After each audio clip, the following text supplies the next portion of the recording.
पंतप्रधानांना व्हाईट हाऊसमध्ये अपमानित केलं हा एक मुद्दा अत्यंत गंभीर आहे। हा अपमान नरेंद्र मोदीचा नसून या सार्वभौम देशाच्या पंतप्रधानाचा आहे।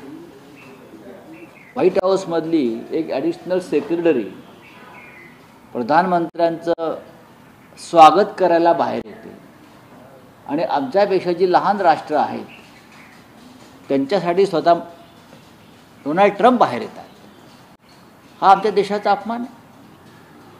आणि ज्या पद्धतीनं मोदी आणि ट्रम्प यांच्या पत्रकार परिषदेमध्ये भारताला अपमानित करण्यात आलं, भारतावर दबाव आणून टेरिफ कमी करण्यासाठी ची भाषा जे ट्रम्प करतायत, म्हणजे भारत हा अमेरिकेच्या दबावाखाली काम करतोय का? भारत हे गुलाम राष्ट्र झालंय का अमेरिकेचं? हे सुद्धा या देशाच्या जनतेच्या मनात शंका आहे। हा प्रश्न येईल। तामिळनाडूसारख्या राज्यामध्ये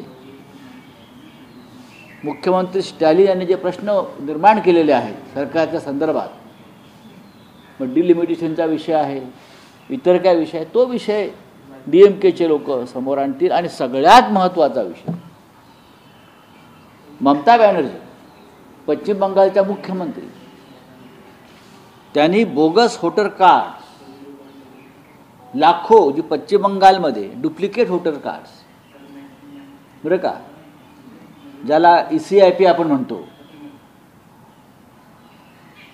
एकाच नंबरचे युनिक कोड ज्याला आपण म्हणतो, एकाच नंबरचे कार्ड्स, मतदारांची कार्ड्स पश्चिम बंगालमध्ये जे मतदान करणार आहेत असे लाखो झारखंड, गुजरात आणि बिहारमध्ये सुद्धा मिळालेले आहे। म्हणजे जो खेळ महाराष्ट्रात झाला, जो खेळ हरियाणात झाला आणि जो खेळ दिल्लीमध्ये झाला, तोच खेळ पश्चिम बंगालमध्ये करण्याचा प्रयत्न भारतीय निवडणूक आयोग आणि भारतीय जनता पक्ष हात मिळवणी करून करणार होता। पण तृणमूल काँग्रेसने याला ब्रेक लावला, याच्यावर रिसर्च केलं आणि निवडणूक आयोगाला चूक मान्य करावी लागली। आजच्या अग्रलेखामध्ये तुम्ही त्याच्याबद्दलच लिहिलेलं आहे। होय, मग हा विषय अत्यंत गंभीर आहे देशासाठी। भारतीय जनता पक्ष आणि निवडणूक आयोग या एकाच नाण्याच्या दोन बाजू आहेत आणि बोगस मतदार निर्माण करून त्याच्यासाठी बोगस डॉक्युमेंट्स तयार करून हरियाणा, दिल्ली, महाराष्ट्र आणि आता पश्चिम बंगाल, कदाचित बिहारसुद्धा होऊ शकेल, या निवडणुका जिंकल्या जात आहेत। हे पुन्हा एकदा ममता बॅनर्जी आणि त्यांच्या प्रमुख कार्यकर्त्यांनी समोर आणलं आहे।